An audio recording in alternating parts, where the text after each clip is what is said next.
August 21st, 1945, Fort Chaffee. The sound arrived before anyone noticed the source. Not loud, not sharp, just a thin, wandering thread of static drifting through the late summer air like something half lost. It wavered, cleared, wavered again. Then a human voice settled into place, calm, unhurried, almost intimate.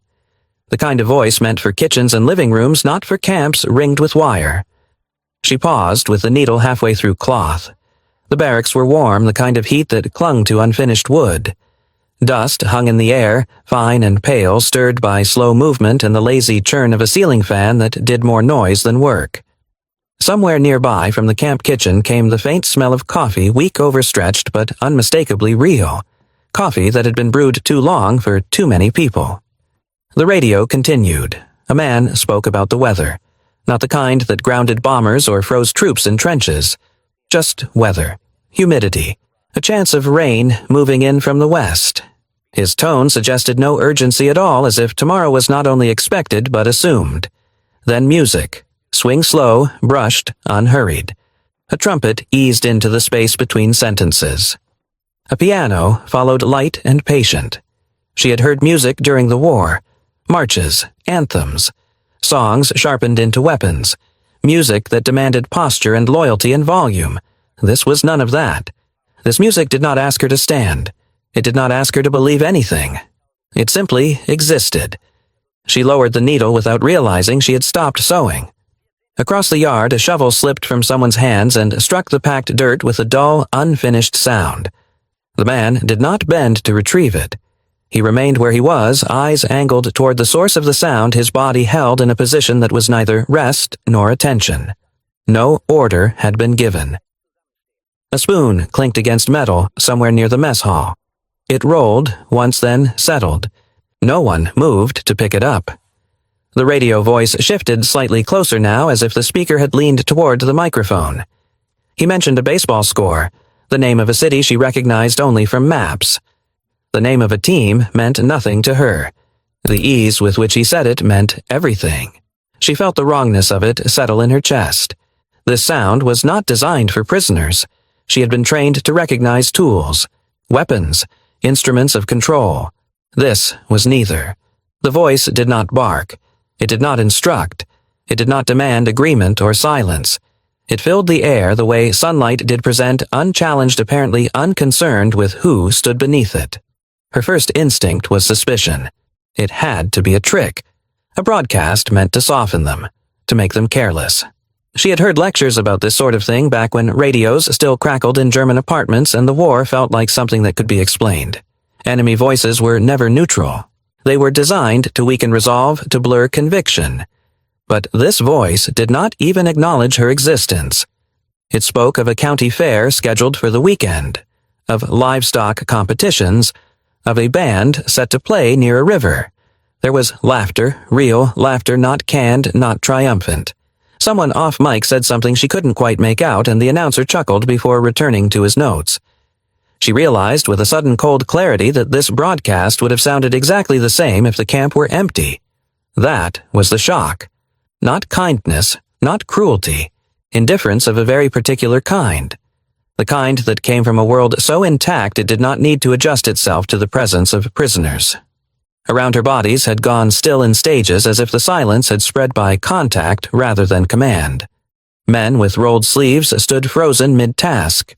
A woman near the doorway held a crate against her hip arms, beginning to tremble under its weight, unwilling or unable to set it down. No guard shouted. No whistle cut through the air. The music continued soft but persistent, threading itself through the spaces between people. The trumpet leaned into a phrase and then pulled back unbothered by the way 40 pairs of hands had stopped moving. She became acutely aware of her own breathing. In Germany, radio meant announcement. It meant interruption. A voice that arrived with purpose and left nothing unchanged. Here, the voice did not interrupt anything. It simply filled the space that had always been there. She thought of her mother's kitchen years ago before blackout curtains and ration cards. A radio on a shelf turned low so low it became part of the room rather than the center of it. She had forgotten that radios could be used that way. The thought startled her, She shifted her weight, expecting anyone to notice, to correct this, to turn the volume down or snap the switch off. But the radio remained where it was perched on a crate near the administration building, its cord trailing into a socket that hummed faintly with borrowed power. The announcer signed off the segment and introduced the song by name. She did not know the name, but she recognized the care with which he said it, as if the audience mattered. A breeze moved through the open yard, lifting dust, carrying with it the smell of wood and sweat and thin coffee. Nothing about the moment felt urgent. Nothing about it felt like war. Her training told her this was impossible. Her senses told her it was happening anyway. She understood then why no one had bent to pick up the fallen shovel or the rolling spoon. It wasn't fear that held them still. It was disorientation. The kind that came when something fundamental failed to align with expectation. If the enemy sounded like this, if their voices moved through the day without sharp edges or triumph, then the war she had been taught to understand no longer fit the evidence of her own ears. The radio played on. And for the first time since her capture, no one spoke. No one told them to move again. The radio faded into the background, not switched off, not silenced, just absorbed by the air, the way cicadas were absorbed by nightfall. Work resumed slowly, unevenly, as if each person had to remember how motion functioned. A shovel was picked up. A crate set down. The barracks door creaked shut and then opened again, unsure of its purpose. She did not look back at the radio. That was deliberate. Turning toward it would have meant acknowledging something she was not prepared to name, so she shifted her body just enough to suggest indifference, angling her shoulder away, fixing her attention on the seam she had already stitched once and would now have to undo. Her hands obeyed. Her ears did not. The fear arrived quietly. Not the kind that made the heart race or the breath shorten. This fear settled behind the eyes, cool and patient, waiting to see what would be confirmed. She had been trained for this kind of moment. Not with weapons, but with warnings. America uses propaganda. America manipulates. America smiles while it weakens you. Those phrases had been repeated so often they had lost their shape, become part of the mental furniture. They were meant to activate now, to slot neatly into place and explain what she had just heard. But they did not fit. Behind her, two men spoke in whispers, sharp enough to cut. "Don't listen. They want us soft." The words passed from mouth to mouth, barely audible but heavy with intent. She recognized the tone immediately. It was the tone used when fear needed permission, when doubt needed to be shared so it would not look like betrayal. She tightened her grip on the cloth. If this was propaganda, it was badly designed. German radio had always announced itself. Even before the war, it had been formal, deliberate, weighted. During the war, it had become relentless. Voices that never hesitated. Phrases that repeated until they were no longer information but instruction. Victory was always near. Sacrifice was always required. There had been no silence between sentences, no room for the listener to breathe. Static, then command. Announcement, then directive. She could still hear it in memory, the way the signal cut in and out the pauses, filled with expectation rather than calm. Every broadcast had felt like a summons. This was different. The American radio drifted. It allowed gaps. The announcer cleared his throat. Someone in the background dropped something and laughed about it. The microphone picked up more than it was meant to, and no one seemed concerned. A woman's voice came on briefly, advertising a local grocery. She listed items with a familiarity that suggested repetition. Eggs, flour, sugar coffee. Prices were mentioned casually without apology. The words meant nothing to she in practical terms. What mattered was how they were spoken. No urgency. No justification. No reference to the war at all. Then the weather again. A forecast meant for farmers. Rain expected in low-lying areas. Advice about soil moisture. A reminder to cover feed if the wind shifted overnight. She almost laughed at the absurdity of it. What kind of enemy wasted airtime telling farmers how to protect crops? She felt the question tighten into something more dangerous. She turned her head slightly, just enough to suggest she was listening to someone nearby, not to the radio itself. The sound followed her anyway, slipping around the edges of her attention. A saxophone eased into a melody that felt unfinished, as if it might stop at any moment or continue indefinitely. Neither outcome seemed important to it. Fear sharpened. If this was not a trick, then what was it? The training she had received did not include a category for this. There were lessons on brutality, on deception, on weakness disguised as generosity. There were no lessons on indifference born of stability. She watched an American guard walk past the edge of the yard. He did not glance at the radio, did not monitor reactions. His rifle hung loose against his shoulder, not even fully secured. He paused to adjust his cap, shielding his eyes from the sun, then continued on, uninterested. If this was manipulation, it was careless to the point of negligence. The whispers continued more insistent now. They want us to forget who we are. They want us to stop listening to our own country. She wanted to agree. Agreement would have restored order.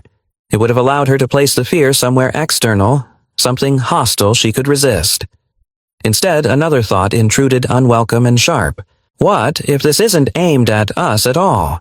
The idea lodged itself, refusing to be dismissed.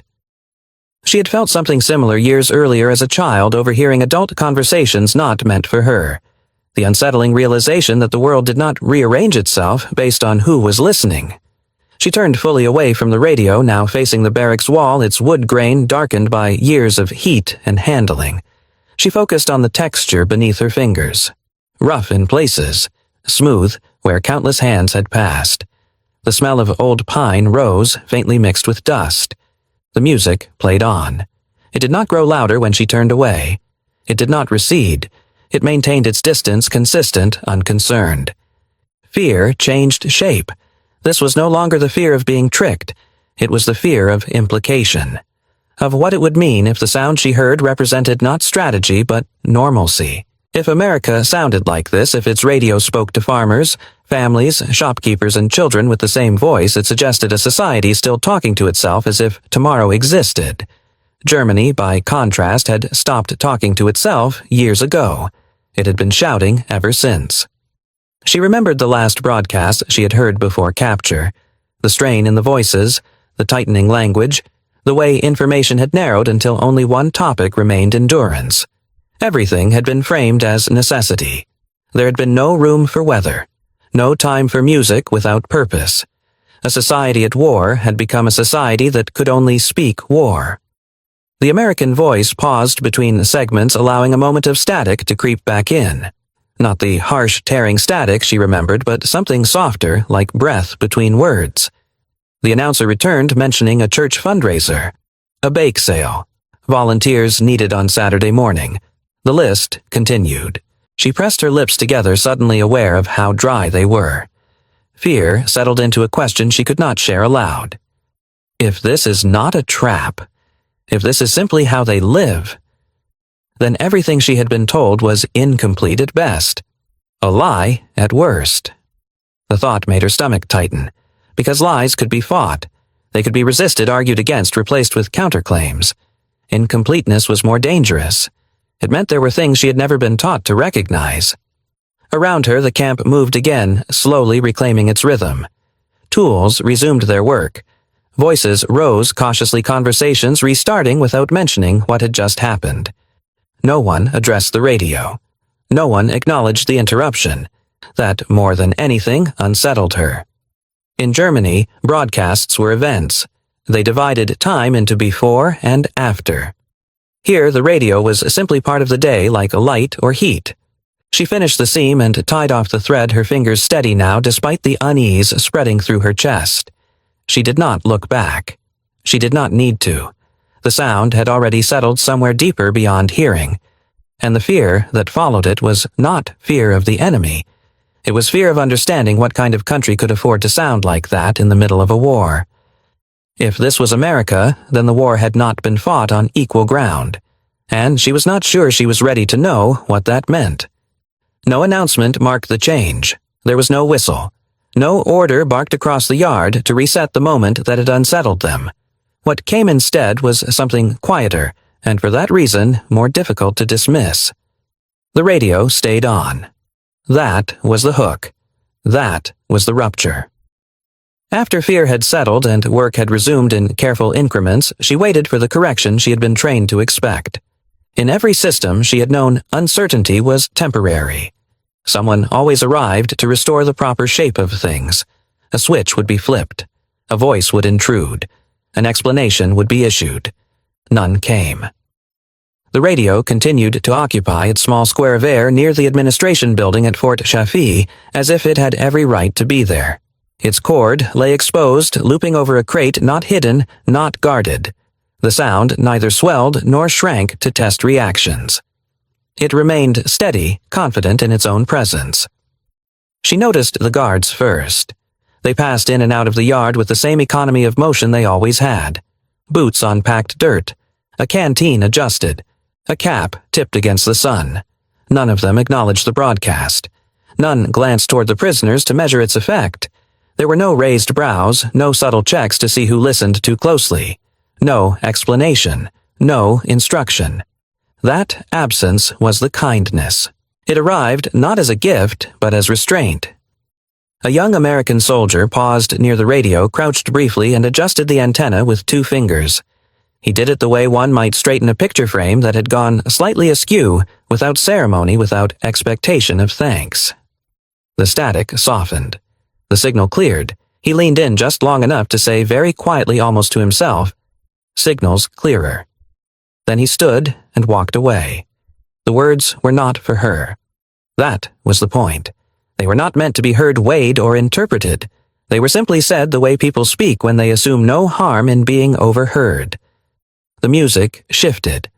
A song she did not know by name, but whose shape felt familiar even to her light brass-brushed drums, a melody that moved forward without insistence. It was the kind of song meant to fill a room without becoming the room. The kind that played while dishes were washed, while children did homework, while adults pretended not to listen and listened anyway. A guard farther down the yard began to whistle. He was older than the one who had adjusted the antenna. His uniform showed wear in the way of long service rather than neglect. The whistle came without effort, not loud enough to carry, but true to pitch. He did not look at the radio while he did it. His eyes stayed on the path ahead of him, his pace unbroken. She watched the moment unfold with a focus that surprised her. In another context, this would have meant nothing. A song, a whistle, a passing adjustment. But here inside a camp built to contain enemies, it accumulated into something heavier than intent. The broadcast slipped into a brief commercial. A woman's voice, this time warm, practiced, unmistakably local. She spoke about bread, not in abstraction, not as sustenance, but as choice. Fresh loaves, a neighborhood bakery, the smell of crusts breaking in the morning. The cadence of her words suggested repetition. This was not the first time she had said them, and it would not be the last. Then another voice followed, encouraging the purchase of war bonds. The tone was earnest, but not desperate. The war was mentioned as a shared effort, not a looming threat. Buy bonds. Support the boys overseas. Do your part. And then, without pause or escalation, the announcer returned to mention a family program scheduled for that evening. Music. A light-hearted serial. Something meant to gather people into their living rooms after dinner. Friday night. The phrase passed without emphasis, but she felt it land. Friday nights had once meant something to her, too. Not the same rituals, not the same programs, but the idea was familiar. A shared pause at the end of a week. A time not claimed by urgency. She tried to imagine this voice traveling into homes. Not into command centers or offices, but into rooms with lamps and worn chairs. Radios perched on shelves. Families listening without fear of being corrected for what they felt. The kindness lay in what was not demanded. No one asked her to approve. No one asked her to reconsider. No one asked her to be grateful. The broadcast did not bend itself around the fact of captivity. It did not soften its edges to accommodate prisoners nor harden them to intimidate. It carried on exactly as it would have anywhere else. That was the moral weight of it. She had been taught that kindness was a tactic, a mask worn by the weak, a temporary condition that evaporated under pressure. What she was witnessing did not resemble that. This was not kindness aimed outward. It was kindness maintained inward toward themselves. The guard's indifference to the radio's effect was not carelessness. It was confidence, the kind that came from a system so accustomed to its own habits it did not need to police them. Europe was over. She knew that now. The war there had ended weeks earlier. Germany had surrendered. The continent she had left behind was a lattice of ruins and ration lines. But here, the victory did not sound like triumph. It sounded like continuity. The radio moved seamlessly from one segment to the next. No declaration of dominance. No catalog of enemies defeated. Just the soft assertion that life continued, that schedules held, that voices remained steady. She felt something shift, not relief, not warmth, but recognition. This was a country that had not allowed the war to consume its voice. In Germany, even before the bombs, the radio had narrowed. Topics collapsed inward until there was only one thing worth saying, one thing worth hearing. Everything else had been stripped away as indulgence. Here, indulgence remained. Music for its own sake, advertisements for bread, programs meant for families who expected to gather again the following week. A prisoner near her let out a breath he seemed surprised to feel leaving his body. He glanced around as if embarrassed by the sound, then looked down and resumed his task. No one noticed. Or if they did not react. The song ended. Another began. This one brighter its rhythm, playful. The whistling guard adjusted his tune to match, still without looking. She understood then why the radio had not been turned off. Turning it off would have acknowledged its power over them. Leaving it on suggested something else entirely, that the sound itself was not dangerous, that listening did not require permission. For the first time since her capture, she felt the weight of being left alone with her own conclusions. The kindness was not that they had allowed her to hear American radio. It was that they had trusted her to hear it without supervision. That trust was not extended as a favor. It was assumed as default. She found herself thinking, not for the first time, but with new clarity, of the people who had built this place. Not the fences or the barracks, but the habits that filled the spaces between them. The people who brewed weak coffee in large pots and let it be enough. The people who adjusted antennas and whistled while they worked. This was the America of radios on shelves and kitchens that smelled like bread. Of evenings marked not by sirens but by programs people planned around. She did not feel forgiven. She felt unthreatened. And in that absence of threat, something unfamiliar stirred an emotion she did not yet have a name for, but which the future would recognize as the beginning of understanding. The radio played on. No one stopped it. And for the first time, that felt like the most powerful choice anyone had made all day. The song ended without ceremony. No flourish. No lingering note held for effect. It simply resolved and stepped aside, making room for the next voice the way a room makes space when someone enters without demanding attention. This is the afternoon news. The announcer's tone did not change. That was the hook. After music and bread and Friday night programs, she expected a return to softness, a continuation of the unthreatening rhythm that had carried them through the afternoon. Instead, the radio shifted calmly, almost politely, into facts. Not speeches, not victory cries. Numbers, aircraft production for the month, shipyards operating at full capacity, steel output exceeding projections. The figures arrived, evenly spaced with the care of someone reading a grocery list.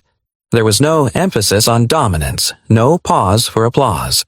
The voice did not swell or tighten around the words. It did not lean forward to make sure anyone understood the significance. It assumed the listener did. She felt the change in her body before she understood it in her mind. Her hands, which had been steady since morning, began to tremble.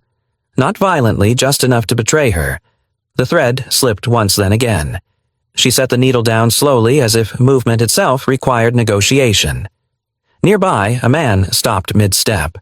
He did not turn toward the radio. He simply stood where he was, shoulders sagging by a fraction, as if something inside him had finally decided to sit down.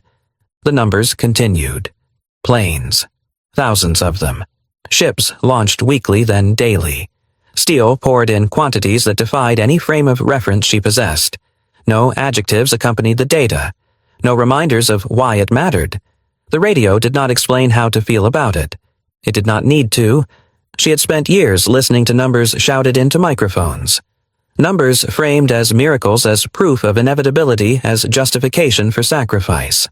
Those numbers had always arrived wrapped in urgency, delivered as commands rather than information. These numbers were different. They were spoken the way one speaks of weather patterns or harvest yields, facts meant to be integrated into life, not used to overwhelm it. A sound came from behind her. Soft, almost mist. Someone had begun to cry. It was not loud. It was not dramatic.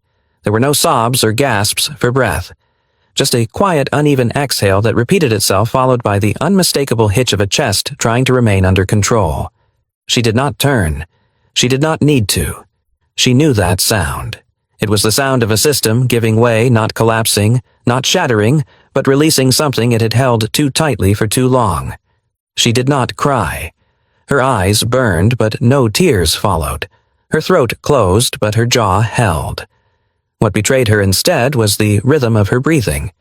Inhale too short. Exhale too long. A pattern that refused to settle. The radio moved on. A brief pause.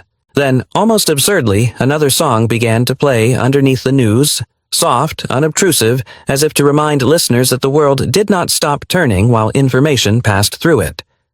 The contrast was unbearable. Her mind pulled backward, unbidden. She saw her city again, not as it had been before the war, but as it had become. Streets dimmed to shadows, windows covered, lights rationed to the point of irrelevance. Nights thick with silence, broken only by distant thunder that was never weather. She remembered the radio in her family's apartment, how it had once been the center of the room, then gradually became something else. Louder, harsher, always on, always demanding attention. And then, near the end, how often it had gone quiet. Not ceremoniously, just silent. Broadcasts cut short, music removed, voices replaced by static or nothing at all. Sometimes the radio sat for days without being turned on, not because there was nothing to hear, but because listening had become unbearable. She remembered letters. At first they had been long, careful, filled with small observations meant to reassure. Over time they had shortened, lines reduced to essentials, reassurance replaced by absence, and then eventually nothing. The radio had stopped. The letters had stopped. The city had stopped pretending it was more than a machine designed to feed the war. The American radio did not stop. It spoke of steel the way her country once spoke of bread, of ships the way farmers spoke of rain. The numbers suggested not effort, but margin. Not desperation, but capacity. She realized with a sharpness that made her swallow hard that the difference was not simply industrial. It was structural. This was a society that could fight a global war without converting every aspect of itself into a weapon. A society that still allowed space for music between facts, for advertisements between reports, for voices that sounded like neighbors rather than commanders. The announcer mentioned another figure, something about steel tonnage, and then paused briefly to thank a sponsor. The transition was seamless, effortless. She felt the ground shift beneath her understanding. The man behind her had stopped crying. The silence that followed was heavier than the sound had been. No one addressed it. No one offered comfort. There was nothing to say. The radio carried on unbothered. That, too, was part of the breakdown. It did not care that they were listening. It did not adjust itself to accommodate their reactions. It did not perform empathy or demand acknowledgement. It existed in parallel, moving forward whether they were ready or not. She thought of the bombs she had heard described on that same radio years earlier, how they had been framed as proof of strength even as they fell closer each night, how the voice had grown tighter, faster, more insistent as the situation worsened. Here, victory did not tighten the voice, it loosened it. The numbers ended. The announcer thanked listeners and signed off the segment with a phrase so ordinary it might have been invisible. "Stay with us. Stay." The word echoed in her chest. In Germany, nothing had stayed. Everything had been consumed by motion forward, faster more until there was nothing left to move. Here, the radio suggested continuity, not as a promise, but as an assumption. The song beneath the news swelled slightly, then took over entirely. The melody was gentle, almost playful, as if unaware of the weight it followed. She finally allowed herself to sit. Not because she was weak, but because standing no longer made sense. Her hands rested in her lap palms, open as if she had been holding something too tightly and only now noticed the ache. The breakdown did not arrive as collapse. It arrived as clarity. America had not won because it could destroy more efficiently.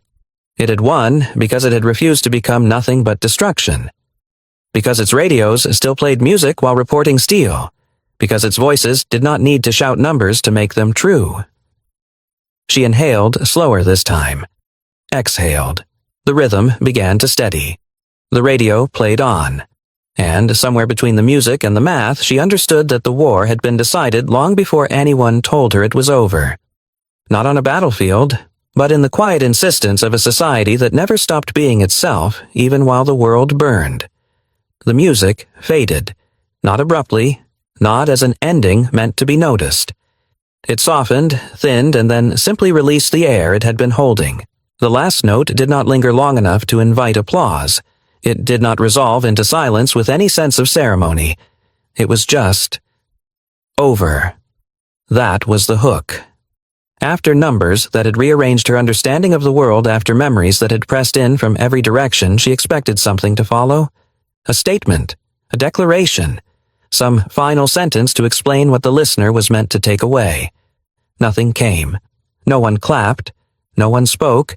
No guard cleared his throat or shifted his weight to mark the moment.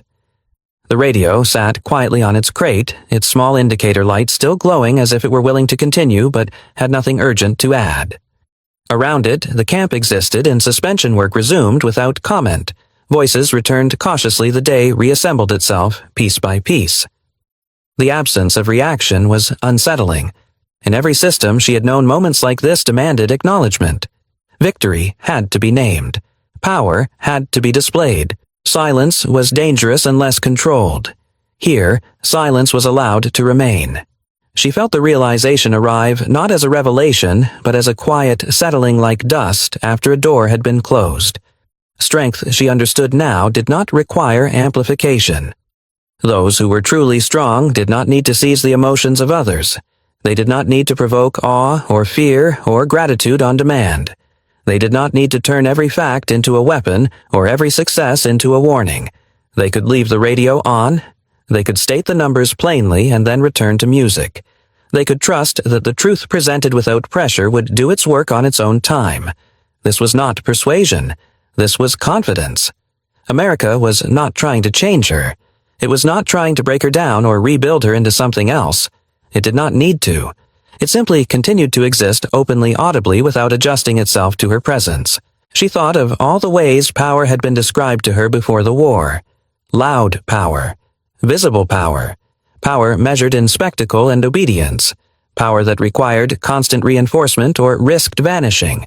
This power was different. It did not interrupt itself to announce victory. It did not insist on being admired. It moved forward with the quiet certainty of a system that expected tomorrow to arrive and had already planned for it. She noticed the guards again, not as captors, but as participants in this rhythm. One leaned against a post watching the sky as if gauging the heat. Another adjusted a strap on his uniform, the motion practiced unremarkable. These were not men performing strength. They were men inhabiting it. The thought surprised her. She had been taught that America relied on excess, on show, on noise. But what she was witnessing was restraint. A kind of discipline she had not been trained to recognize because it did not announce itself. The war in Europe was over. That fact hung in the background, unspoken, shaping everything without needing to be referenced. Victory here did not demand attention. It had already been absorbed into routine. This, she realized, was the moral center she had been missing. Not speeches, not slogans, but repetition. People doing the same right things every day because that was how life functioned when it was not being forced to prove itself. Radios turned on in the morning and left on through the afternoon. Coffee brewed thin but steady. Work completed without ceremony. Music played because silence was not required to demonstrate seriousness. She thought of the phrase she had once heard used with reverence and suspicion alike, the greatest generation. She had never understood it. It had sounded like a boast, a title claimed after the fact. Now she saw something else. They did not call themselves great. They did not pause their days to mark their own virtue. They showed up. They adjusted antennas. They whistled. They read numbers without shouting and then returned to their routines. Greatness, she realized, was not a posture. It was maintenance. The maintenance of habits that kept a society from collapsing inward when pressure mounted. The maintenance of decency when cruelty would have been easier. The maintenance of normalcy when abnormality threatened to become permanent. She wondered suddenly about the people who had built this place. Not the generals or planners, but the ones whose fingerprints were on the small things. The ones who wired the radios, brewed the coffee, scheduled the programs. The ones who decided that even prisoners would hear the same voices their families heard at home. She imagined their homes' rooms with radios on shelves, chairs pulled close in the evening, voices overlapping as dinner was cleared. She imagined Friday nights that meant something not because they were free of work, but because they were predictable. She understood why no one had spoken when the broadcast ended. There was nothing to add. The truth had not been delivered as a challenge. It had been allowed to arrive and settle, to be noticed or ignored, to be processed without interference. That was the power. It did not need her agreement. It did not need her conversion. It did not need her gratitude. It did not even need her attention. It simply existed. She felt her breathing even out. The tightness in her chest loosened not into relief, but into something steadier. Acceptance, perhaps. Or respect. For the first time since her capture, she did not feel watched. She felt left alone with her own understanding, and that more than any speech or punishment or kindness she had known changed her. The radio remained silent for a moment longer. Then another program began, voices overlapping, a bit of laughter, the ordinary chaos of people continuing on with their lives. She picked up her work again, not because she had been told to, not because she feared consequences, but because the day evidently was still going on. And somewhere deep inside, a quiet acknowledgement took shape. A nation that does not need to shout its power is a nation that understands it. She did not yet know what that would mean for her. She did not know how she would carry this realization forward, or what it would demand of her later. She only knew this. The strongest thing she had encountered in captivity was not a weapon, a fence, or a command. It was a radio that spoke softly, told the truth plainly, and trusted the listener to hear it. And that trust, extended without condition or performance, was something she would never forget. The silence arrived the way weather does. Not suddenly, not announced. It moved in after the radio settled where the sound had been and stayed. No one named it. No one tried to fill it. The day continued, but at a different pace, as if the camp itself had agreed without discussion to give the moment room. That was the hook.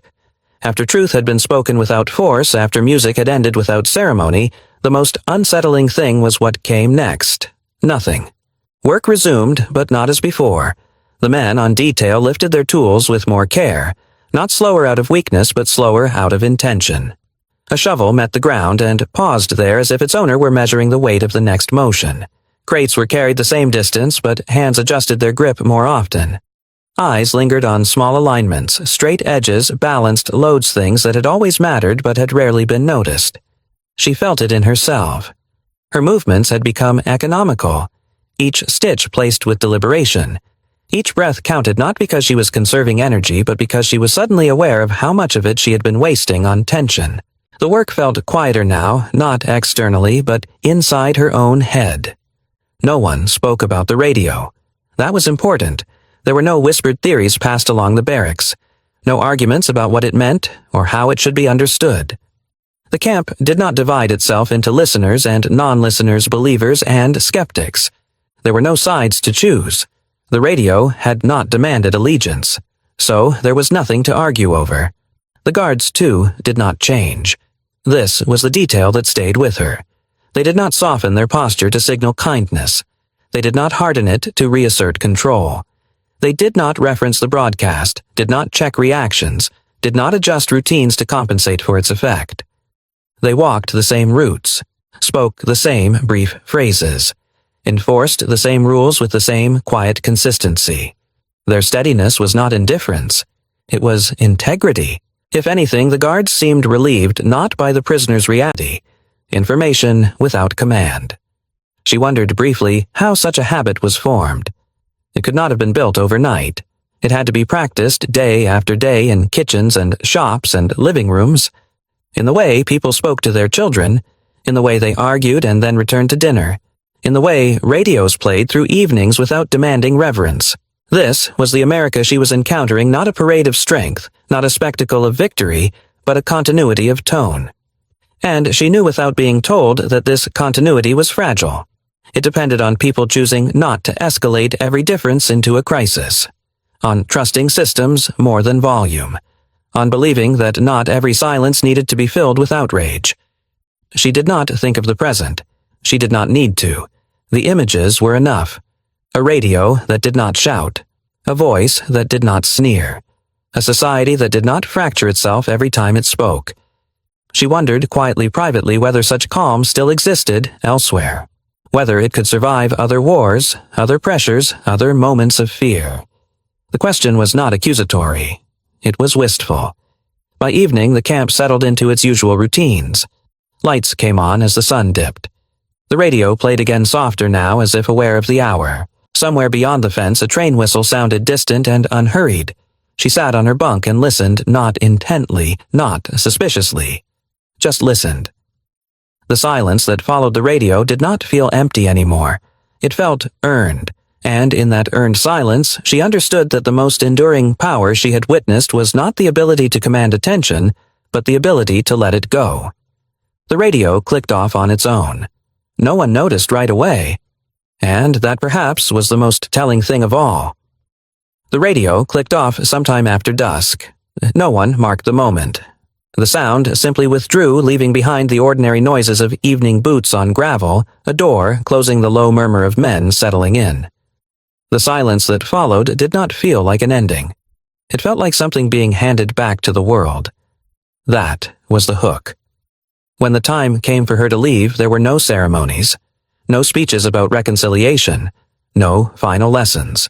The camp did not gather to say goodbye, and she did not expect it to. Departure was treated as procedure, not theater. Papers were checked, instructions were given. A gate opened and then closed again. She carried no souvenirs, no photographs, no gifts pressed into her hands, no objects meant to preserve memory. What she carried instead was less visible and far heavier, the sound of a voice that had never asked her to hate, and the knowledge of a country that did not need to shout to prove it had won. On the journey home, she noticed what she had not noticed before: how easily anger could be summoned and how easily it could be refused. How often voices rose not because the truth was uncertain, but because certainty had become brittle. She did not argue. She did not correct. She listened, and in listening she recognized the difference between power that demanded agreement and power that allowed understanding. Years passed.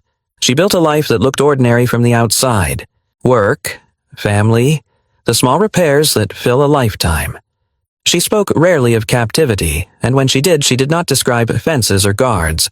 She described a radio left on in the afternoon, a weather report meant for farmers, music that ended without applause. Her children learned the story in fragments, not as a lesson, but as a tone. They learned that enemies were not always cruel and that victory did not have to sound like triumph.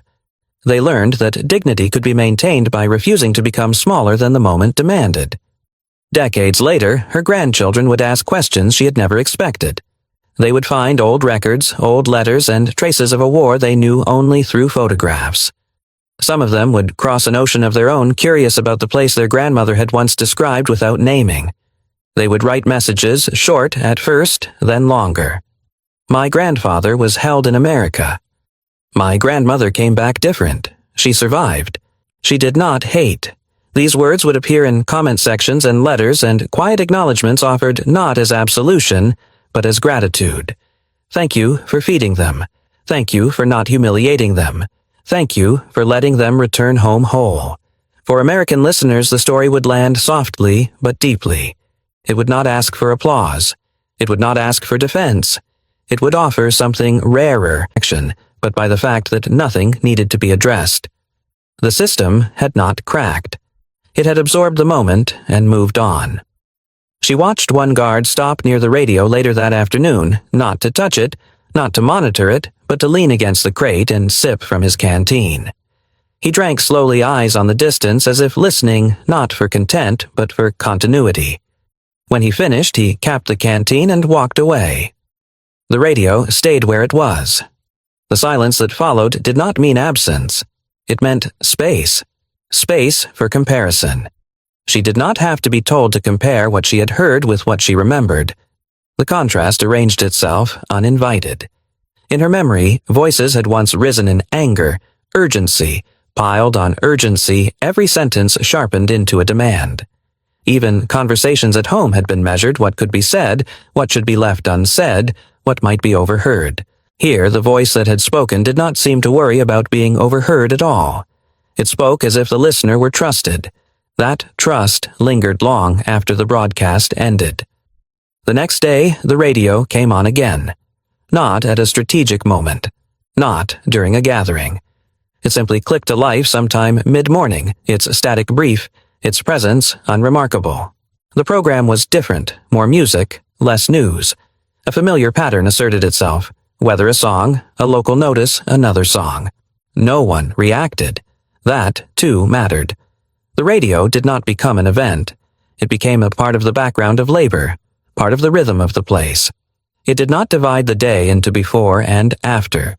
It threaded itself through the hours the way sunlight did, sometimes noticed, sometimes not always there.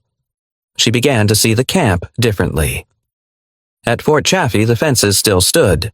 The rules still applied. Captivity had not softened into freedom.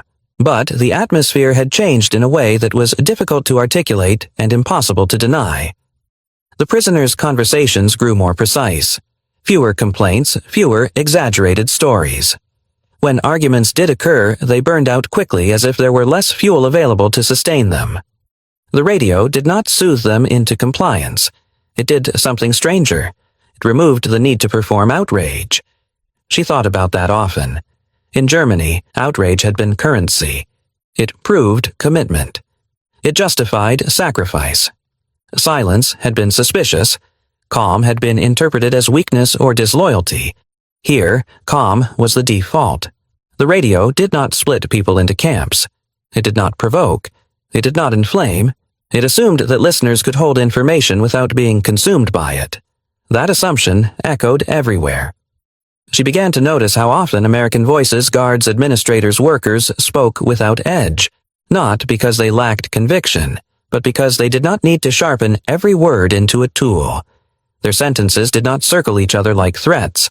They passed information the way one passed tools. Use it. If you need it, set it down. If you don't.